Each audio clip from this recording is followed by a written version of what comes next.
ازيكم عاملين ايه؟ يا رب تكونوا بخير. حلقة جديدة النهاردة وسلسلة النقل.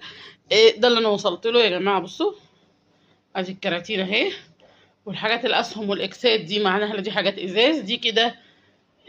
حاجة اللي لميتها، وادي النيش اللي فكيناه، وادي شوية حاجات كده ربطنا اللحفة والبطاطين والكلام ده.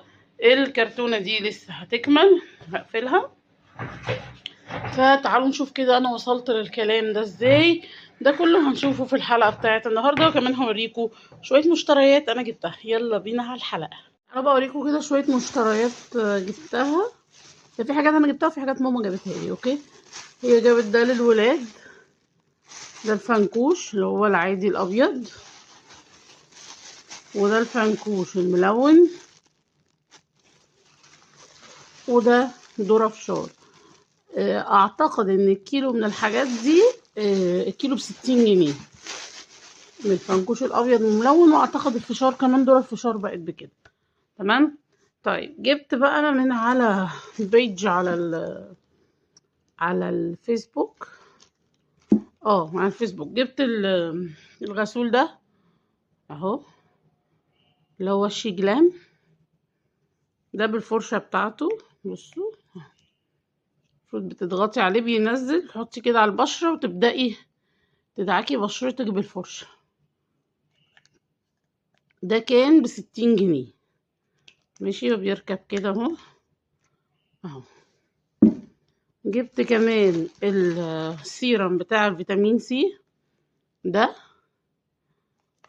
انا لسه فتحتهوش اهو. ده برضو كان ب60 جنيه.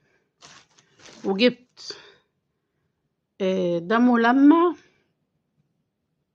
مرطب وملمع للشفايف اهو من ايفونا، وده كان ب10 جنيه. انا جربته بصراحة طلع حلو، يعني هي اسعارها بسيطة بس بصراحة الحاجة حلوة.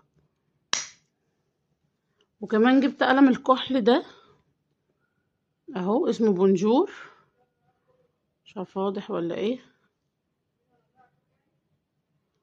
اهو. ده اعتقد كان برضو ب15 باين حاجة كده يعني اهو. انا اتفاجئت بصراحة من الاسعار، بس ايه هنجربهم مع بعض اهو. ده الكحل بيطلع كده وما تخلصي تدخلي. ماشي، دي كده ايه اول حاجة. بعد كده جبت من صيدلية، دي اسمها صيدلية هي المفروض اسمها، ده مش الكيس بتاعها، معرفش هما حاطين في كيس تاني. هي صيدلية اسمها صيدلية دكتورة رشا. تمام، دي بيبقى عندها الأدوية الناقصة على طول والكريمات الناقصة والكلام ده.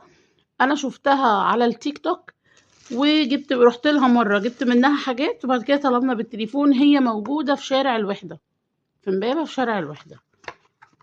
جبت من عندها ده ريتشي، ده المفروض كريم مرطب للبشرة الدهنية. بصوا مكتوب يوريتشي بانسينول كريم جل لترطيب ونضارة جمال البشرة، تركيبة مطورة ذات ملمس خفيف غير دهني، تمتص سريعا من على الجلد، ترطيب يدوم لمدة أطول دون انسداد المسام، مع المحافظة على التوازن الطبيعي للبشرة. وده كان أعتقد كان ب40 جنيه. ده ب40 جنيه.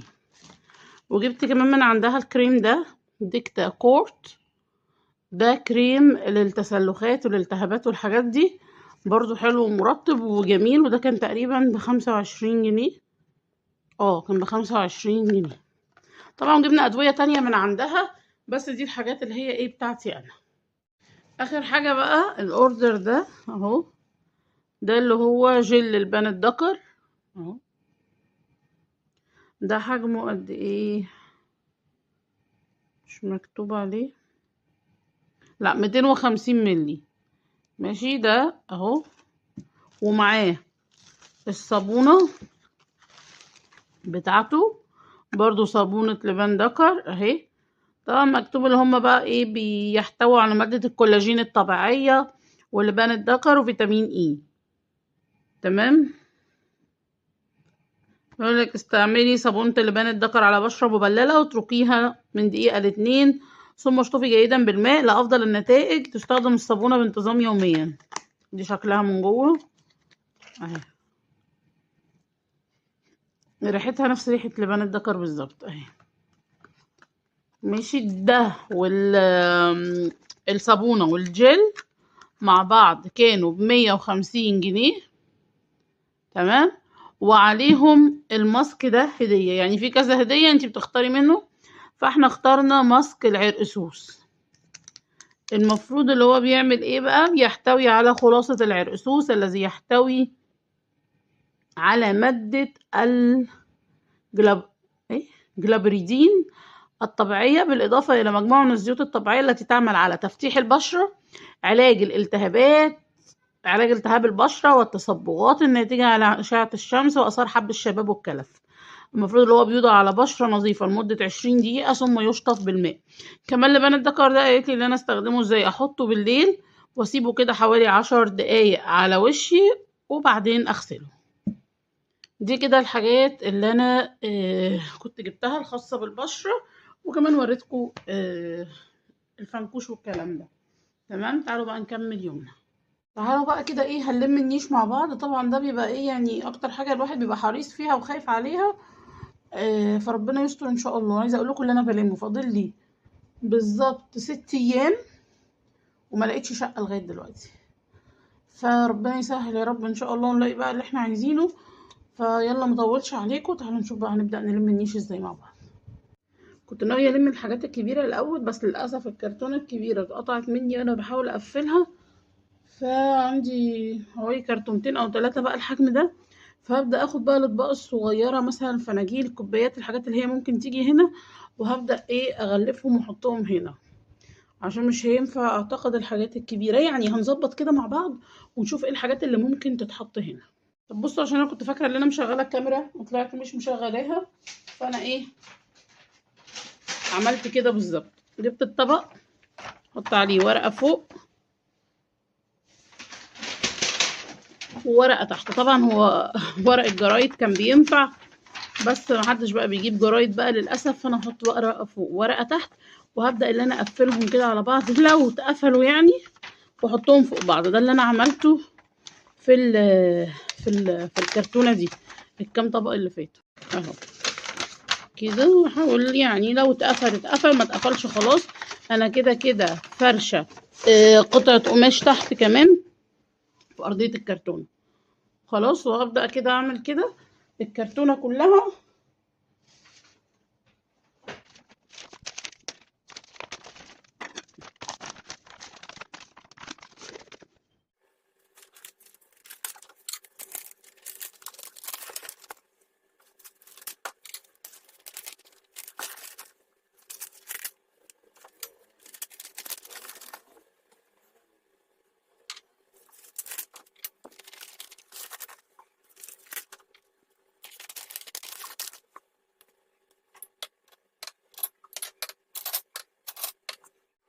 خلصت الكرتونة كلها وبدأت في كرتونة تانية وبدأت أغلف الفناجين. فطبعا الفناجين ممكن ايه تيجي كل واحد في ورقة عادي يعني.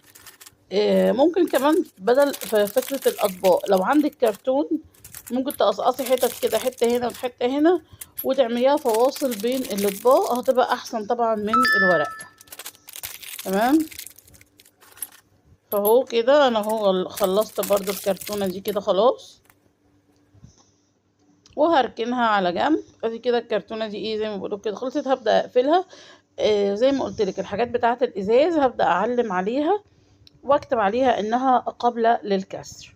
هقفل بس الكرتونه. طبعا انا مش سبتهمش كده، انا بعد كده قفلتهم بسولوتيب بداير ما يدور، وهكتب عليهم زي ما قلت لك عشان اللي يشيل بس يبقى عارف ان ده ازاز او ده صيني عشان ما يكسرهوش. جبت الكرتونه اللي بعد كده برضو باقي الطقم. دي الاطباق اللي هي اصغر شويه، فكان كل طبق ممكن يجي ايه في ورقه واقفلها عليه. دي اطباق اللي هي اكبر من بتاعه الفناجين شويه. تمام. برضو هاخدهم كده في الكرتونه ورا بعض ورا بعض لغايه ما اخلص الكرتونه كلها.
بصوا بقى، انا دلوقتي فضيت جبت الملايات والفوط والحاجات دي، البرانس بتاعت الولاد الكلام ده، فضيتهم وجبتهم على السرير، وهبدأ ان انا ايه اروقهم كده واظبطهم. بصوا انا بعمل ايه اهو. ده كده الملاية والكيس الكبير بحطهم كده في جوه كيس الخدادية واتنيها كده، بحيث ايه اما اجي اطلع يبقى كل طقم بحاجته كلها جاهزة على طول. هخلص بقى الحاجات دي كلها واوريكم عملت ايه.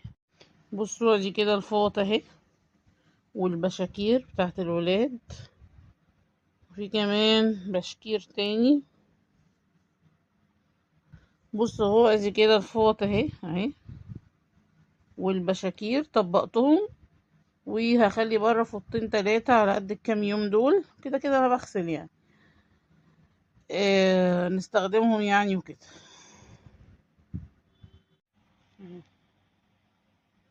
مليت الشنطة الكبيرة دي وما خدتش لسه بصوا اتملت على اخرها اهي، وما خدتش الفوط ولا البشاكير. هشوف هينفع يتحطوا ولا ايه. ما كانش كده احطهم في شنطة تانية بقى. بصوا يا دوب لميتها وبنقلها كده، بصوا راحت مقطوعة، حتى الشنط خامتها بقت وحشة جدا. وده كده اللي وصلت له في نهاية اليوم زي ما قلت لكم في الاول، وظبطت الكراتين كلها وكتبت عليها وعملت لها العلامات دي وجهزت الحاجة وخليت معظمهم في الريسبشن، ولسه بقى ايه هنكمل مع بعض ان شاء الله.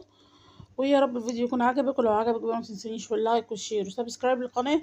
مستنيين ان شاء الله في فيديوهات تانية كتير. باي باي.